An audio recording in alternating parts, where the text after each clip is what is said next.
Strike a Chord Podcast, music chit chat with your hosts Valentina Gikowski and Amla Piriakaba.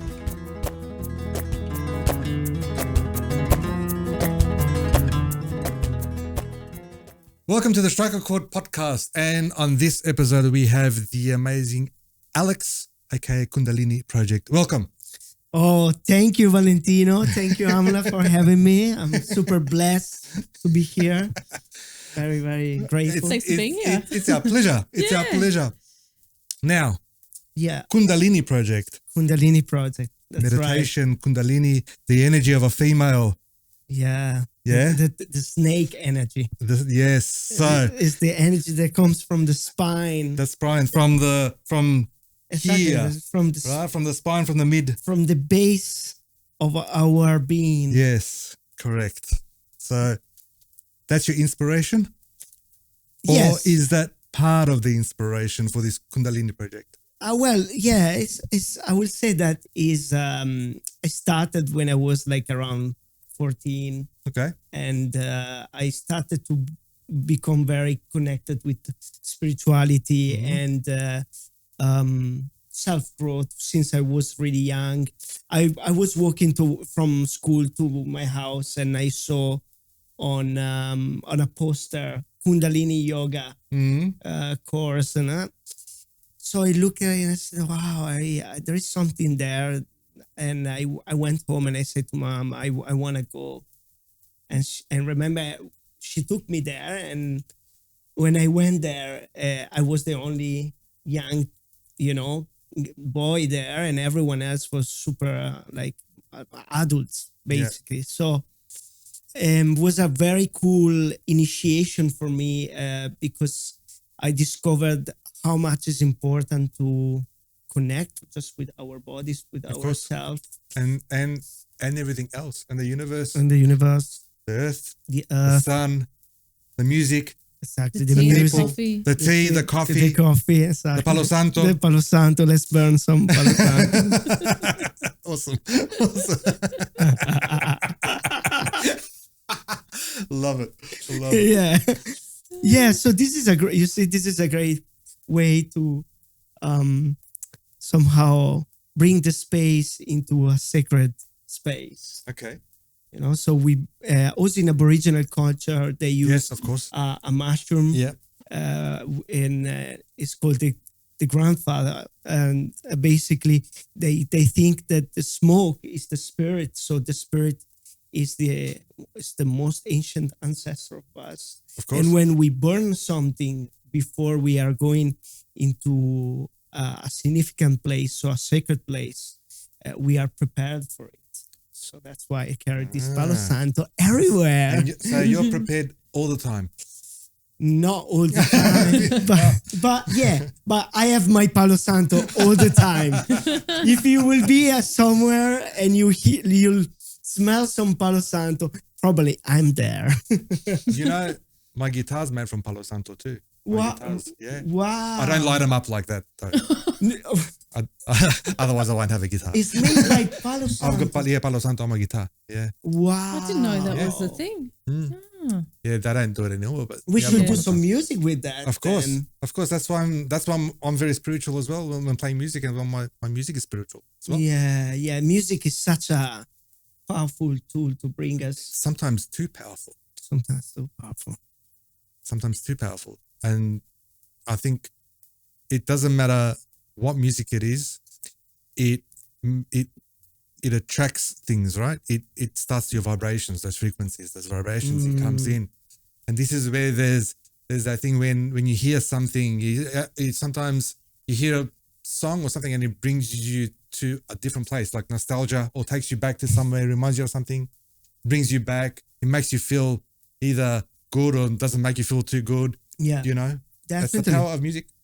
Definitely. Music also, that they changed the frequency of music actually. Yeah, from the 1950s. I've heard this, yes. They changed the frequency. to 440. That was, exactly.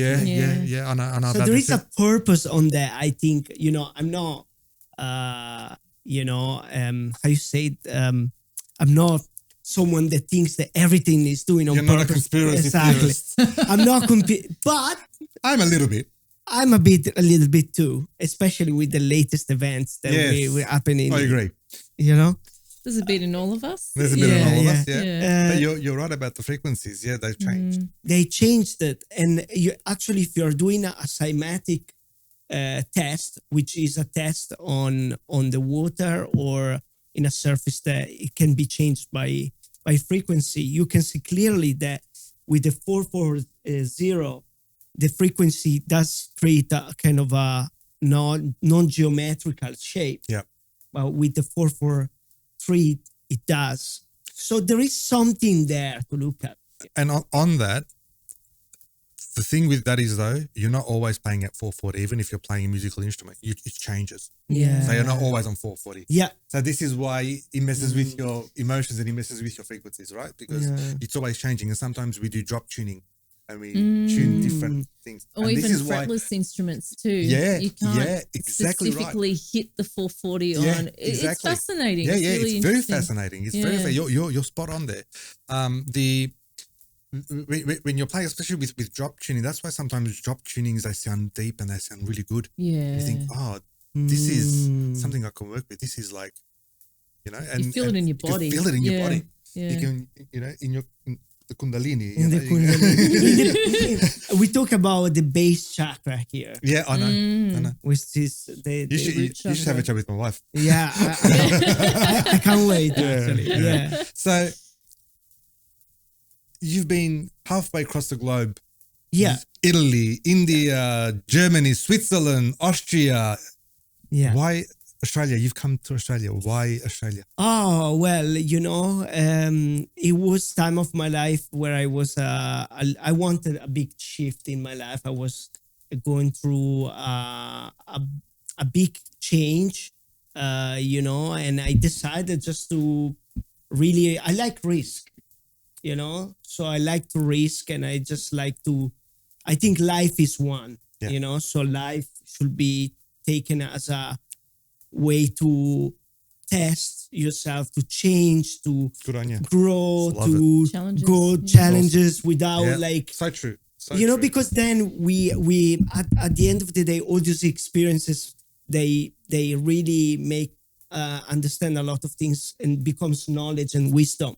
Yeah, of course. So, Australia was one of those things that I just, with my partner at the time, we decided just to, let's go for 1 year. And then we stayed here for 8 years, and it's such a beautiful country, beautiful place to be.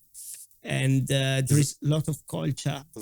And there's a lot of sacred places in Australia that we still don't know about, right? So, but definitely. It's Australia's different from everywhere. From like you everywhere. go to Europe, Europe is Europe. I've been to Europe many times. Oh, nice. Different. It's a different thing. Wherever you go to Europe, there's similarities, right? History, architecture, and everything like that. Yeah. Australia being so young. Yeah. It's very young country. It's very young, Yeah. but it's absorbed so many cultures. It's absorbed so many cultures, and you see like cultures that you wouldn't see anywhere else, I don't think, in the world. Yeah. It's very fragmented though. At the same time, I think that, you can find all these cultures, but I'm not sure if sometimes they are too, sometimes I feel they are too apart to each other and they should come more closer. When it comes to events, that's clearly that there is a cohesion. But I'm talking about like actual human shared experience. Of course, I have many friends from different backgrounds and all of that. But I think, somehow I see Australia kind of the new Babylon. Ah. What a way to have a think about it. The new Babylon. So, there is a shared language which everyone speaks. There you go. But I won't say anything. Why not? Because I've got the how you going accent. That's all right. How you going? No, we all have. How you going? Oh, I've probably got it. It's more. refined. Yeah. Mine's It's less more noticeable. Yeah. Well, It's less noticeable. Yeah. It's how long you've been here? I'm born here. Are you born here? Yeah. I'm born here, but But you got your accent still. Yeah, of look, your I beautiful s- Macedonian. yeah, I still got the accent. Reason being is I grew up speaking just Macedonian at home, right? And now with my wife, she's imported. I shouldn't say imported, but I met her overseas, and we talk Macedonian at home. The kids talk Macedonian as well, but Wow, you beautiful. know, like I speak a little bit of Spanish and a little bit of Serbian and everything like that. But sometimes I get confused, and people say I have an accent, but I probably do. But I don't know. I get confused sometimes in my head. How should I say this word? Am I speaking English, or am I speaking Macedonian, or am I speaking God knows what? But that's Australia. That's multiculturalism, right? Yeah, exactly. And it's different from interculturalism. You see, there is a difference between multiculturalism and interculturalism. Multiculturalism does have culture sharing a space, but interculturalism is actually even more deeper when actually those cultures are really collaborative to each other, which is happening here. But I think still, I feel that, of course, like everything, it could be implemented. I'm not talking about the superficiality of things. I'm talking more in a deeper way. I see that there is still kind of awareness to bring into the table when it comes to share with others. Interesting that you should say that, because I think that is it's like that in Europe, because in Europe I don't think they're still that aware. They still don't have that sharing. I think the last time everyone was very much for themselves and very it was very how can I put it, not selfish, but it was like they're really watching out for themselves. Yeah. Like in that part of the world. Whereas here we still got that, we still got that trust in between people. Yeah, we've like being born here, we grow up in a great time, like everything was free, everything was, you go out and you talk to people, and you didn't have like all that it's the fear. Yeah, it's fear. Whereas overseas, I think they've got more fear now. I think from people that I know that I talk to in Europe, it depends which place, which it probably part, depends. You're probably right, but I think from a general thing, I think we're still here. We're still very open as people here. We're not closed. Whereas in Europe, they're a bit closed. They're a bit. I would say in long term, I would say, okay, let's put it like this. I give you an analogy. I think when you meet someone in Europe, at first, it's difficult to get a relationship, to enter into a connection or a relationship, even a friendship, whatever it is, because there is a little bit of hesitancy and mistrust. But if you are wanting to go deep and to establish a longer relationship, I think in Europe that becomes really solid. That's genuine. Yeah, when it's here, there is already the openness and the trust from the beginning. Interesting. But maybe it's easier as well that friendship or that connection falls apart quickly. That's what I noticed. Sorry, guys. So that's very straightforward. That's good. That's your view, and that's a pretty good view. I can relate to it. I can kind of relate to that view. I'm noticing it. I don't want to say a bit more, but a little bit more in Australia. But then I haven't been to Europe, so I don't have that. What do you call it? That comparison between the two. But again, I feel there's so. I guess I think we are open in that sense that in Australia we're open to new ideas and new concepts of people. It's more I think there's a few trust issues within. I mean, I was born here and I still have some trust issues, so myself included. You've had some personal experiences as well. I mean, and that can color how we all. Of course. I mean, we're talking as a collective here, but then I don't know if we can even talk as a collective because we haven't met. There's so many people here. Yeah. In. All right. So a question for both of you: how would you put that into the music community here in Australia? How would you how would you? Is it the same between the musicians? Is it the same between the artists here in Australia? Is it, or is it completely different? Is it a completely different world? What do you guys think? Do you want to respond first? Yeah. Also, in terms of openness. Yeah, openness. Yeah. Yeah. Okay, that's a good Openness, question. kindness, I suppose. Yeah. Selfishness, egos. Yeah. We've all either. You like it? It's amazing. I love it. Thank you, Auntie. Thank you. What's your wife's name? Anita. Anita. Thank you, Anita. Amazing tea. I love it. It's a very good question. We've all had the ego at some point, and it's a natural part of. There's a healthy, There's a healthy ego, and there's there's a healthy amount required. I think I think perhaps I could. I don't want. Now I sound like egotistical by saying this. I think I need a little bit more ego. But as I say that, I'm like, oh, why did I say that? No, but in the music world, I feel. Again, there's so many different musicians. I'm just finding that I'm meeting so many different musicians. But I am noticing that there is a bit of selfishness there. Like, I mean, this is my experience. It may not relate to everyone else. There are a mix. So there are a small group of musicians that I really connect with and feel like that I trust them, and we collaborate and we support each other, go to each other's gigs and all of that thing. And I feel like I could trust them with just things I'm saying and even receiving feedback from them. They're also very open and caring. But then I've also met a few other musicians who I've collaborated with or just done a one-off gig with them. And it's almost, again, it could just be I don't know them that well, but it's almost a standoff, slightly feeling threatened, or like a combination of either feeling threatened or kind of like, why are you in my territory? Okay. Depending on, I don't know if you know what I mean. Yeah, I relate to that.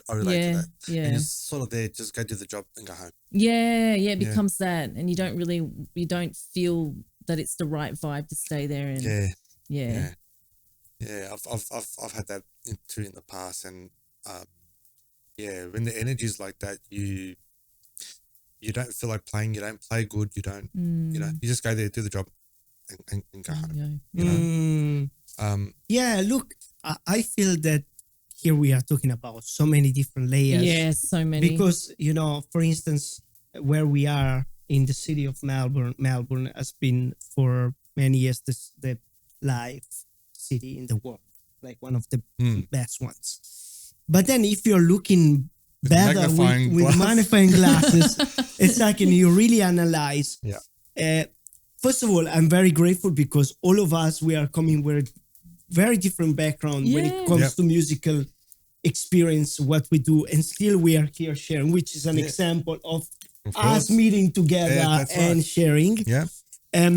But as I come back to the magnifying glass, I think that you see clearly that they perhaps when it comes to the surface of things, and it seems like that there is a lot of out there. There is a lot of events, and there is a lot of programming and all of that. But when you look at the industry, the music industry, in terms of like record labels or how actually the music industry in working itself, I think that is so in Australia. I don't think that is a place where, like US, for instance, or other places in Europe like France or England or Germany, they have a very powerful, they have a lot of money as well to invest in, to experiment.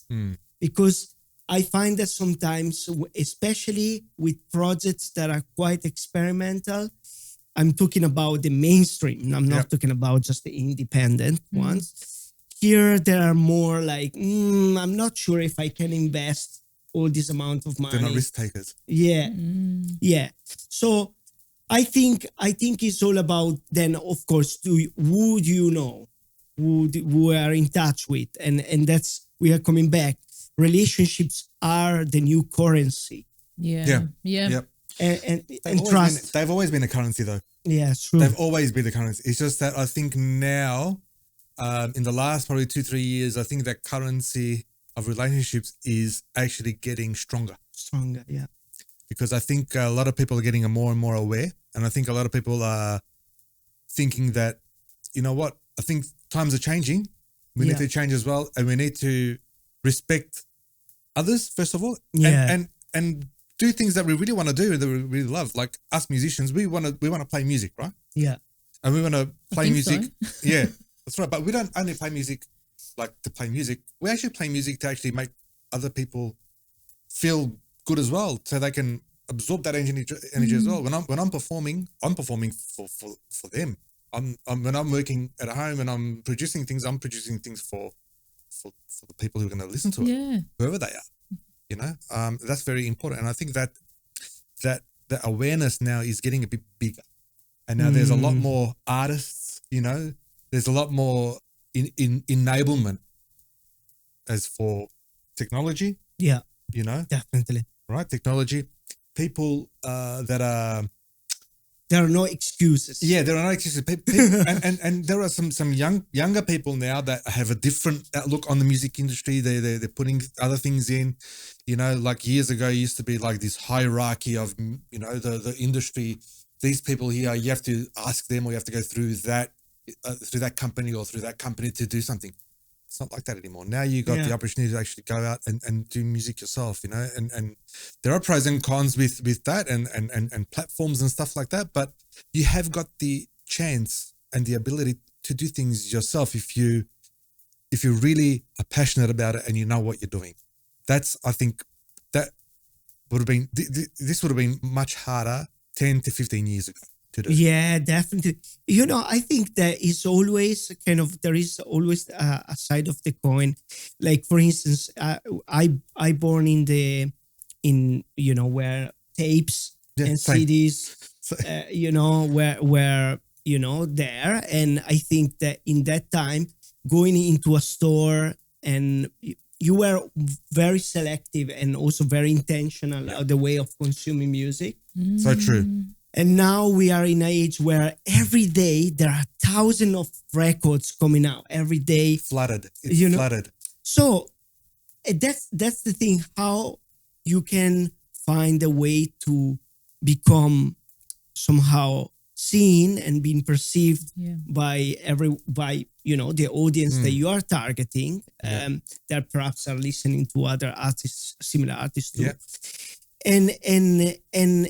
And be also somehow bold into that, you know, and I think that we are in a very important age where there are no excuses, because we have everything. We have so much access to tools like in our phones to create content, to reach people, but you know, it's also the flip side of it is that then becomes like, you know, sometimes you becomes very dependent on social media, on the algorithm, on all of these tools that are somehow, I don't know, I question sometimes if they're really... I totally agree. And I don't know about you guys, but me, when I get into that thing and I forget to actually play music, I forget to produce. Yeah. I forget to actually go back and rehearse what I need to rehearse, because you're on that. You need to do content, you need to do this, and it's like, what do I do first? You're your own PR, and I'm actually at the point. I'm at the point now where I'm thinking to pay someone to do it for me, because I feel like my eyes are becoming glazed over from all the screens. I was thinking the same today too. Yeah, I've been thinking about that for a long time, but finances. You know, all about finances. It's all about finances. How much do I make from music, and then how much do you invest, and how much and that's another question. Right? And you know what? And this is also impacting the event industry, because somehow now the places and the events, venues, they not just want the music as a, you know, value for them to create social cohesion, social, you know, connection to, of course, get revenues. But they want also to know how many people you're going to bring in order for you to play there. So now it's kind of somehow it's a labyrinth where you have to provide everything. But it's been like that for the last 5-6 years. Yeah, exactly. Look, I understand that we are in a capitalistic society, and we have to somehow rely on the value of money. But what is the value of the music? The music is a sacred tool that, us as a musician, and you guys, because I'm a producer, I'm not really a musician like you guys. You but got your native flutes? Yeah. So, that's another conversation maybe that we can explore a bit later on what I'm actually doing. But I want to just bring the awareness on the fact that really we are in a society where they have to understand the value of the artist and the musician as a I agree. connection with the highest, the superior, the God, because that's what was in the ancient time. The musician was perceived as the connection between the earth and the sky. And so, it will be amazing if we can, as a human beings, perceive the art form as this deep connection between us, that we are in earth to something higher, that the energy of the universe. So then there is more reverence, there is more respect for those, and it's also changing, a little bit the form where you see things are not just numbers. It's not just about what do you do, and people and the quality. It's not about the quality. It's not about the quality. It's about the quantity. It's about the amount. How many people you're gonna get? How many people follow you? Exactly. What's your YouTube channel like? Oh, it's just it's overwhelming. It's overwhelming. Yeah. You see, you are doing a podcast, which is amazing. Congratulations, Thanks. I really appreciate as well that you bring me here. But at the same time, you see, you are doing a podcast because you want also to somehow share with people what is your music experience with other musicians, right? And perhaps maybe I would say 6, 7 years ago, 10 years ago, you would not even think about it. No, not at all. Right? Not at all. Nah. So, No, 6, 7 years ago, I was thinking about being a rock star, but that didn't happen. It can be city limited, Melbourne. yeah. But look, you're right. And on the podcast, and this is the whole point of this podcast, is like people like us, like all three of us, people who are musicians, people who really value other musicians' time and advice and information and playing and everything like that. It has to go somewhere, right? So this podcast is the perfect place for that to happen, because maybe one day, it'll help them. It'll somehow, the podcast will help people, even however it might be, even if it's just a chat, or if it's an interview, or if it's, them getting more work out of it. This podcast, I created this podcast, and now I'm very thankful that Amla's come on board. And we're doing this to actually help the musicians and help the industry as much as we can with what we have. For that. With what we have, we don't have much, but you know what? The freedom of speech is here. Yeah, true. Right. That's because somehow now the communication has become a primal and essential tool for musicians to spread their own, Artistry. brand. Yeah. And also their own brand. Yeah. And that's before you even start playing. This is before you even start recording. This is before you even start thinking about that. What's my brand? What am I going to do? How do I? It's like I have to now. You have to schedule things. It's like a musician to schedule is very hard. Like Yeah. I know a lot of musicians aren't used to being scheduling, but you know what? I've got used to it somehow, like scheduling this, and now it works. It works, but it also, if you're going to do schedule, you need to really follow the time of the schedule. Sometimes the schedule goes out the window because you're there rehearsing or whatever you're recording, and you can't just stop after an hour and just go on to something else. Look, I can see clearly this because I am, as a Kundalini Project, I have my own record label, which is called Sacred Vision Records.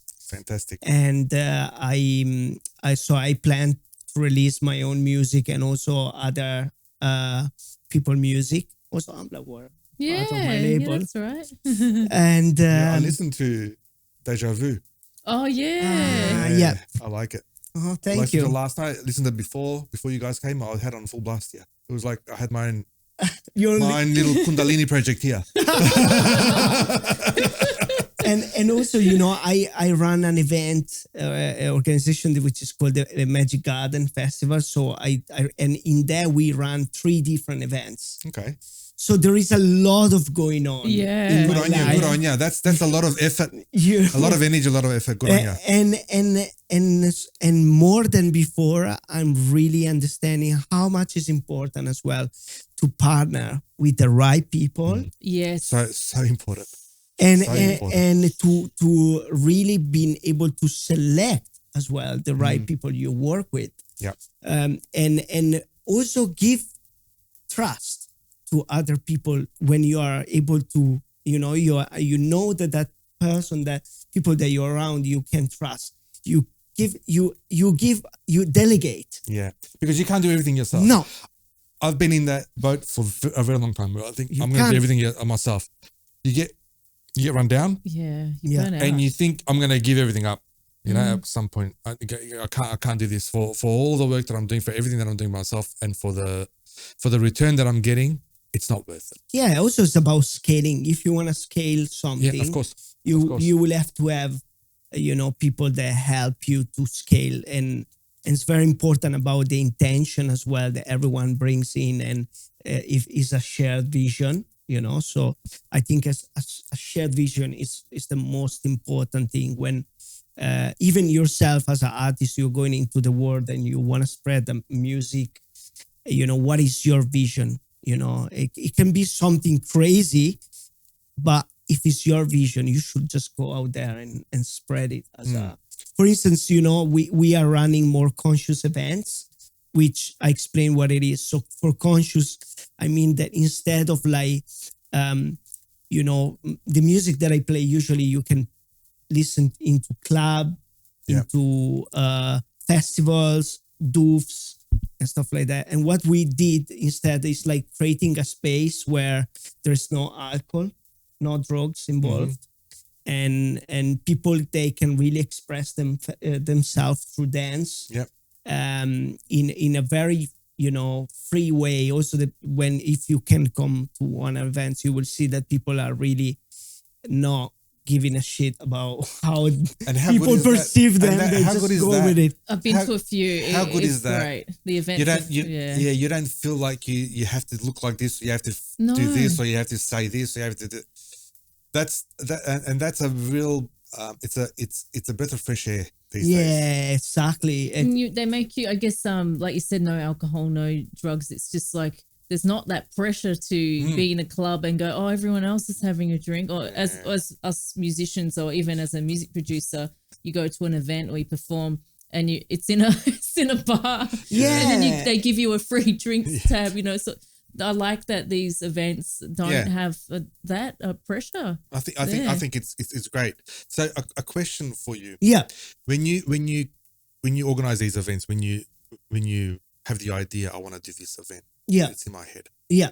What's the first thing you do? First of all, is the name. Really? Yeah. Okay. Cool. So of course, the vision is the most important. So I know you have the vision. You know what you want. For instance, the Magic Garden. The Magic Garden. When I created the Magic Garden, was the venue was into a beautiful beer garden. That is one of the events that is kind of in the middle between a conscious event and no conscious event. So people comes in and they have the option. So it's like kind of a transition between clubbing and conscious You're event. trying to convert them. Yeah. It sounds like I'm it's not a conscious event. It's a cult. It's a conversion event.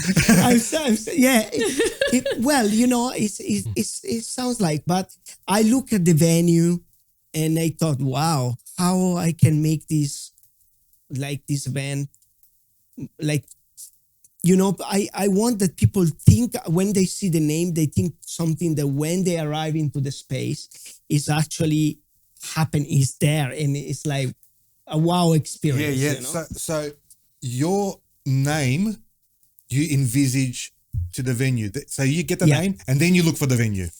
Yeah, or the opposite. I know the venue because sometimes, you can, maybe make a crazy name because maybe you can't find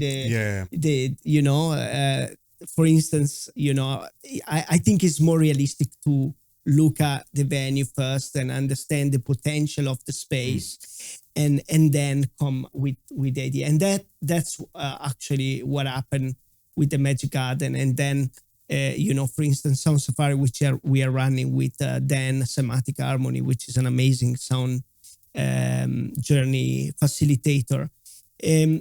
We do it in different venues, but because we have the decorations with us, we also make it very cohesive. So every time, even though we have different venues, because we run one event down in the Mornington Peninsula and one here in Melbourne. So we always try to have a very similar. You put your stamp on it. It's your branding essentially in a way. Yeah. Oh, that's great. So we have a lot of like flowers and plants and tapestry, mushrooms. They're not magic, but no, the magic. We wish. Can I ask you a question? Of course. We're going to go back a little bit into the music. Yeah, please. Yeah. So in terms of the music you create, I've known you for quite a few years. It's evolved so much and it continues changing. Thankfully to you as well. Amla's been a great impact in my life when it comes to especially the connection with real instruments. You are an amazing talent, and thank you. Amla's an amazing artist, and I'm an amazing person. Exactly.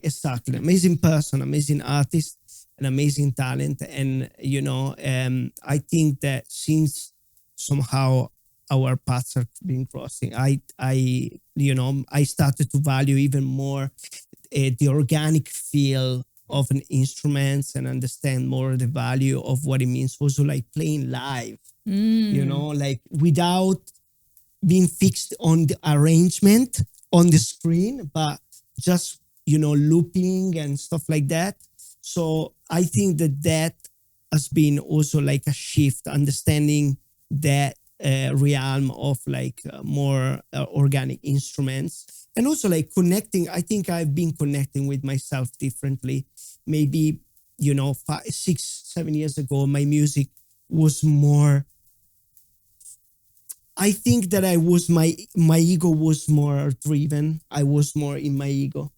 And how would you describe your music back then?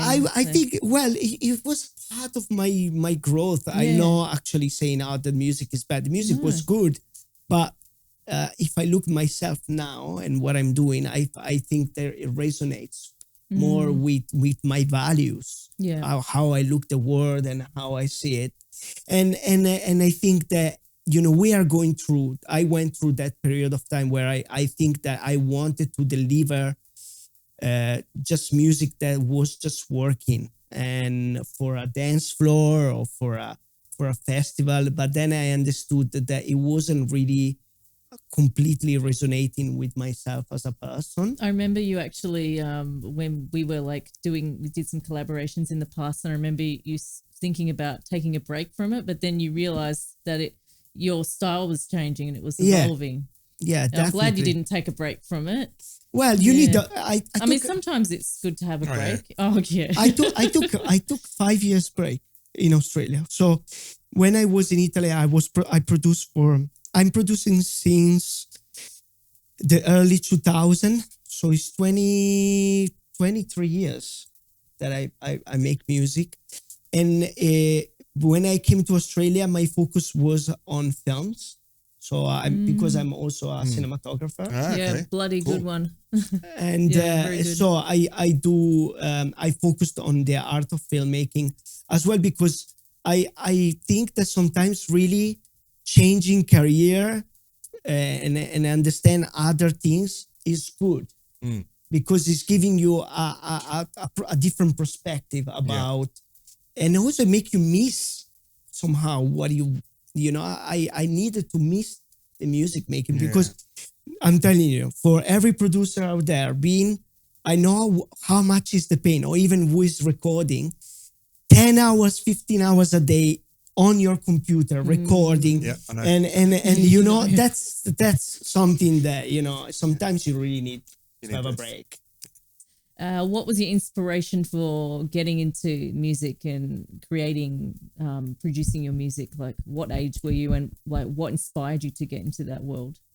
I was inspired mainly when I started, mainly by status. I think status.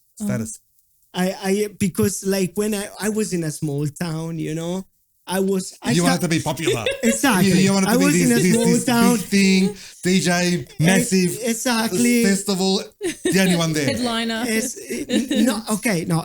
Actually, because the first music that I started to produce, it wasn't actually anything to do with dance. It was hip hop. Oh, really? Okay. So I started as a rapper. Oh, wow. Really?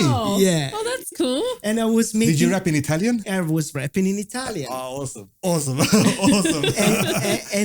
and I was completely, I was like, wow, I want to get all these girls in my town. I think we all went through that at one stage when we were young. So if I have a microphone and I say some good things, microphone in one hand and a pad in the other so you can write down the phone numbers.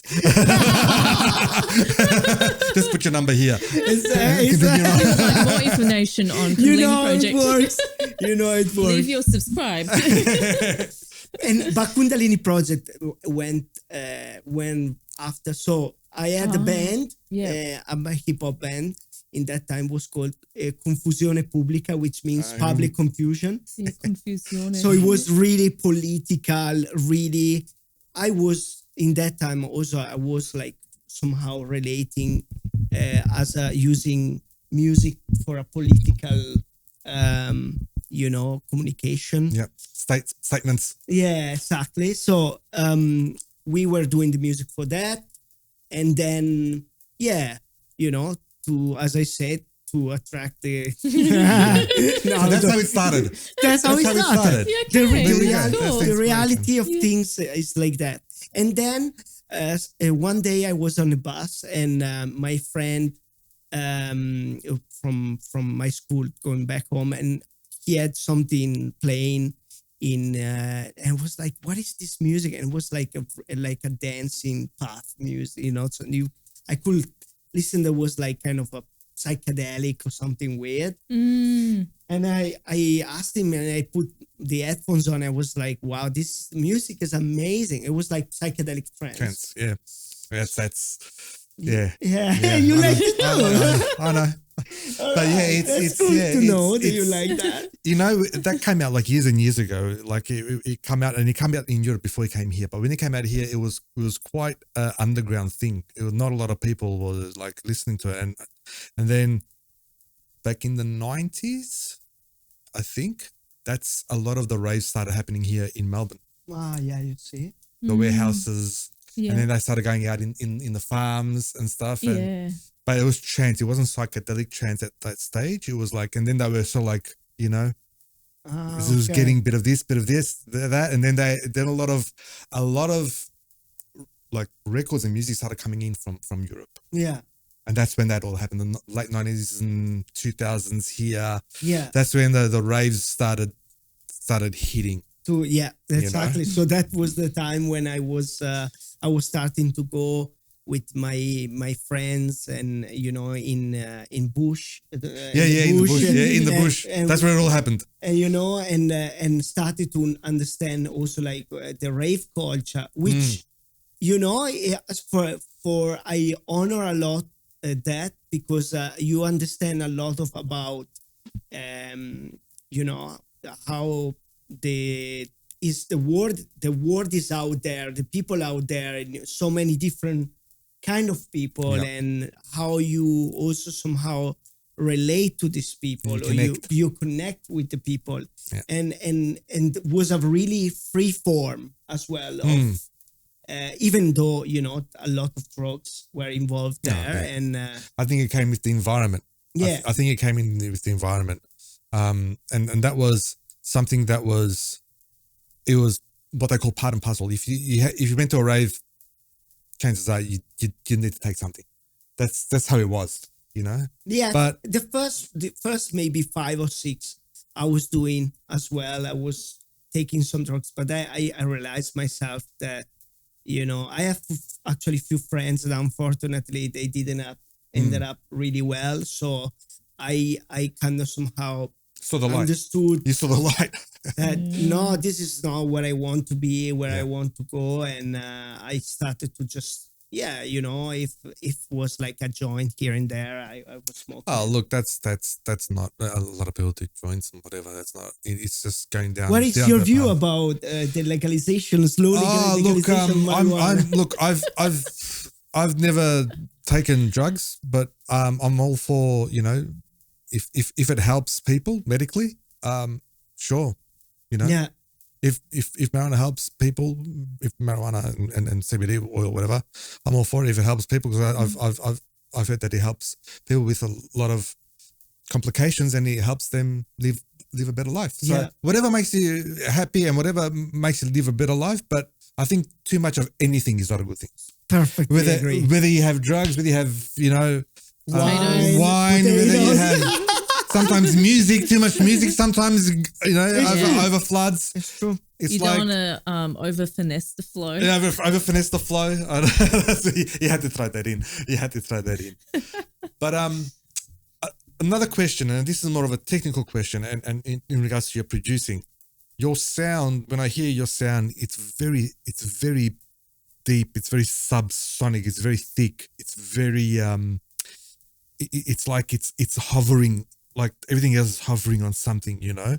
How do you get that? How do you produce it? How do you what do you do to get that sound? Because Okay. in everything that you, because I've listened to your tracks from, I think, from 2012 all up until this year. Yeah. There's that one common denominator where things they sound nice and thick, Oh, wow. Thank you. So in your Appreciate producing, that. how do you use that? Is there a formula, or do you just listen? Is it the way you feel, or when you're producing, when you're doing that technical stuff, when you're going through mix down and mastering, and how do you do I it? think it's what you mentioned is play a very important role. I think that I understood somehow the formula for myself is always, you know, keep a very good balance. So, for instance, you know, I do all my mixes are I have a threshold of minus 6 dB. Yeah. And then, you know, I start to work with that threshold in order to get all my levels. And then, you know, like really understand the low end and don't try to mud too much. Yeah. That frequency. Because that can get muddy sometimes. And it's there's an art form to that too. So Yeah. to try and have everything really distinct and defined. Yeah. And that can be quite hard sometimes in mix down. You know, I think that especially bass music, which is different from the music that I'm doing, I'm talking about more dubstep. Yeah.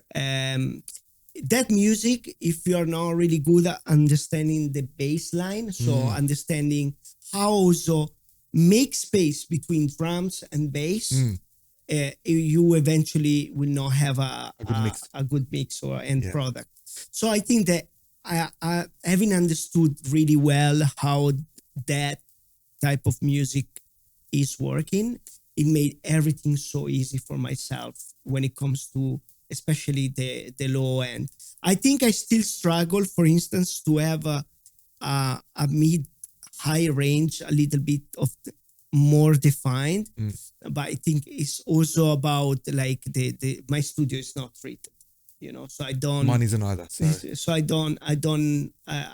would like to have a treated studio, but I tell you, most of my records has been always mixed in places that are not treated. So I don't think that having a treated studio change the way, but of course it helps. Of course, you know. And now I experiment as well a little bit more with clipping.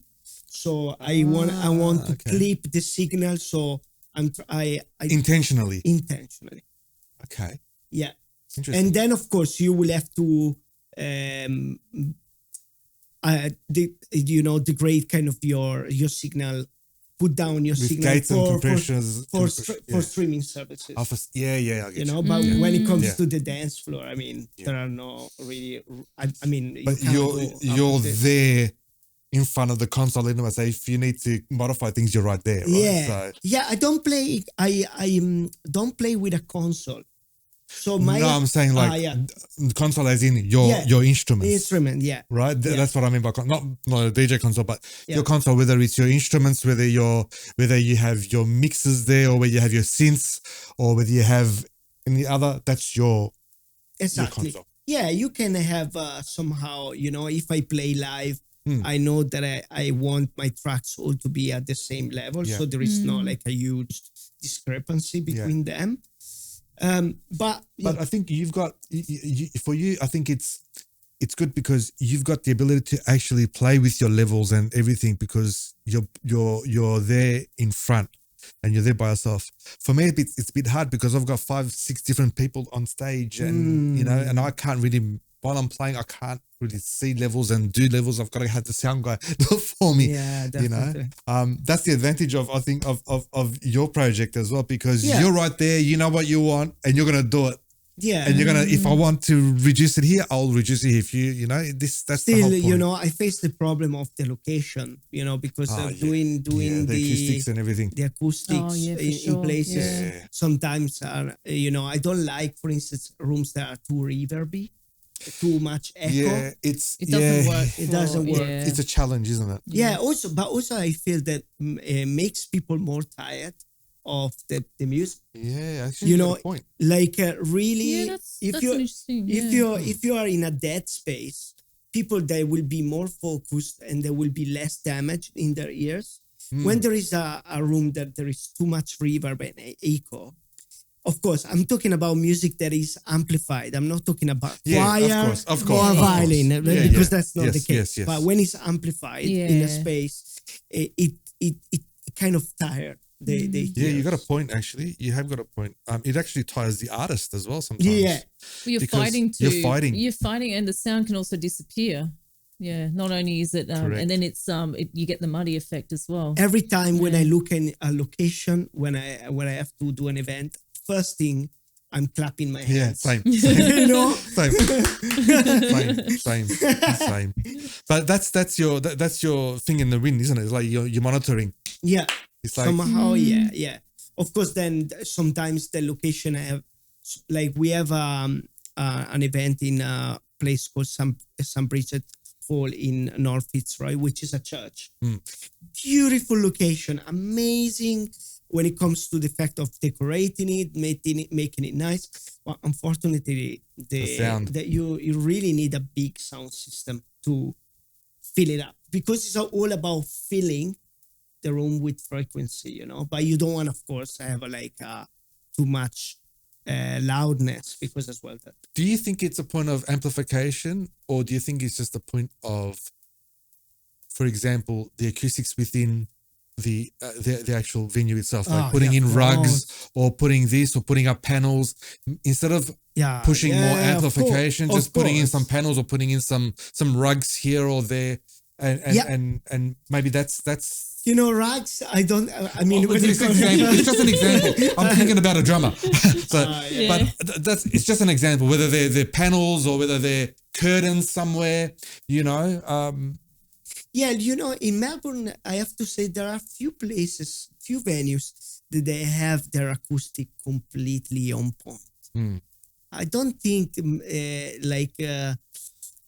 even because before actually Valentino, I was involved I was booking people in a venue that was just acoustic people, just acoustic bands. Acoustic bands, yeah. So I know really well that I was also going in other venues and somehow analyzing, and I don't think that there is a venue.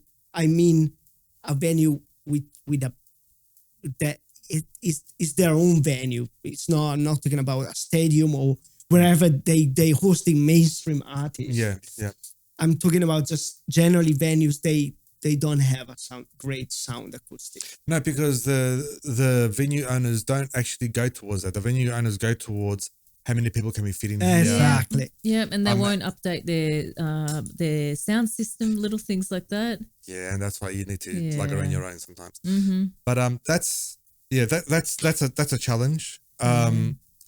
Another question. Yeah. You and Amla have recorded a couple of tracks. Yeah. And we will do more. Yeah. I was listening to Deja Vu just before. It's balanced in the flute's balancing so nice. Like I know I you expect to be electronic, but then you hear the flute and you got vocals in there as well, I think. Yeah. There's a little bit of a transition in there as well, you know? Yes, there is. Yes. So that's intentional, I think. Yeah. So there's that, you know?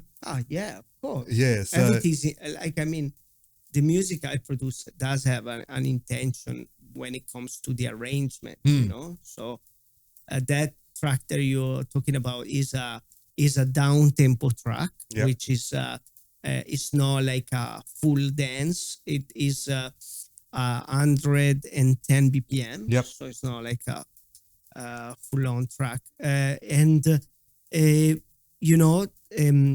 is there, also Solana, which is singing.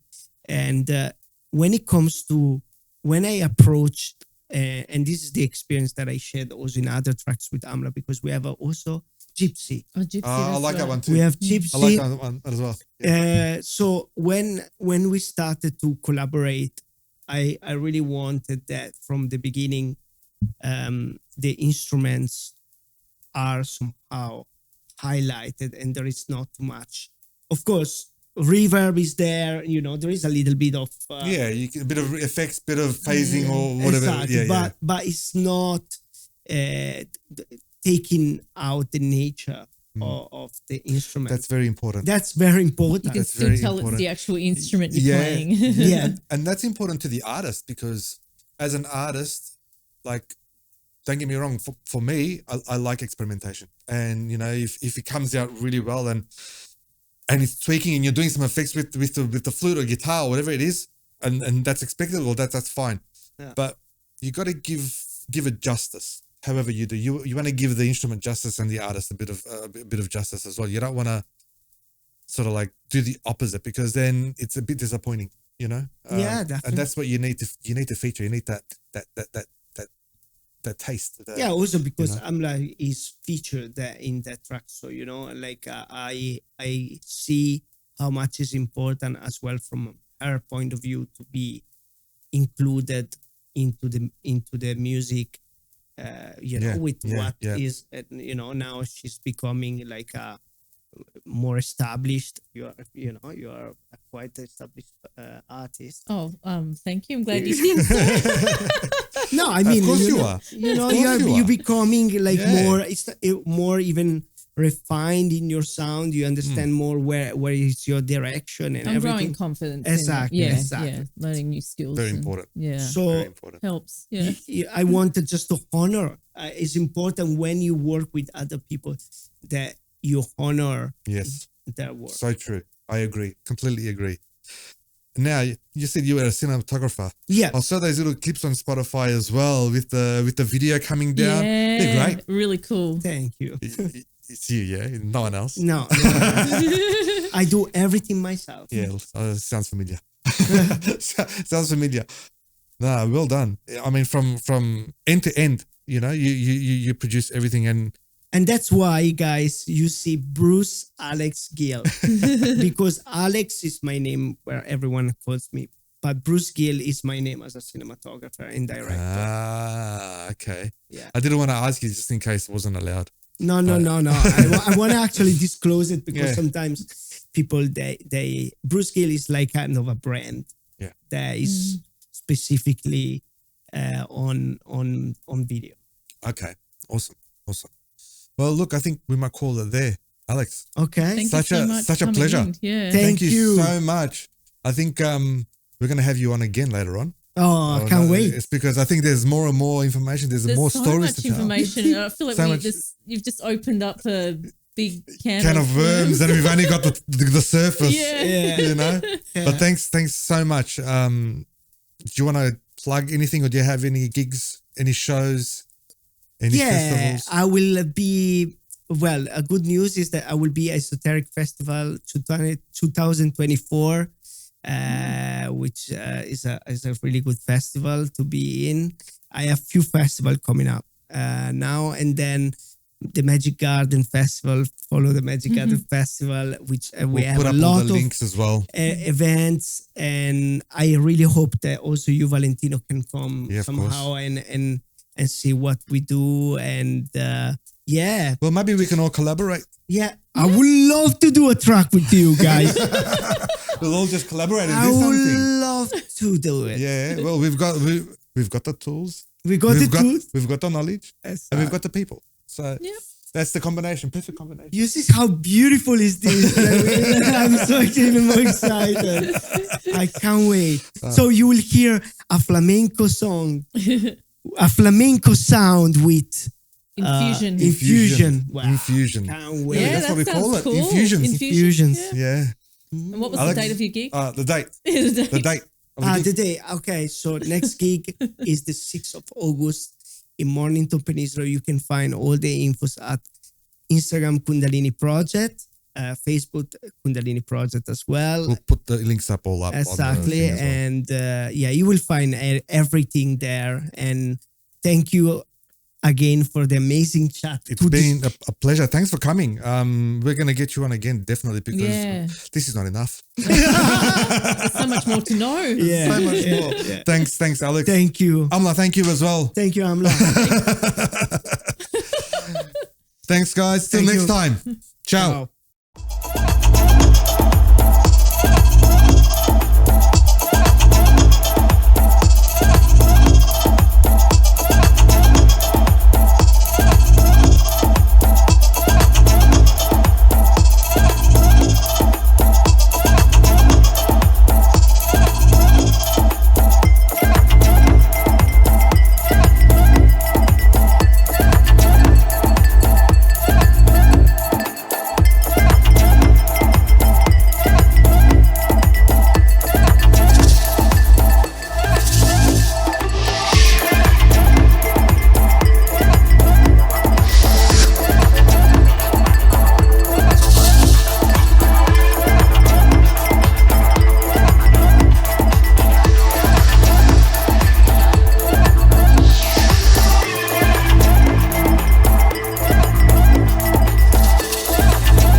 A Chord Podcast, presented to you by valentinoflamenco.com and amlamusic.com.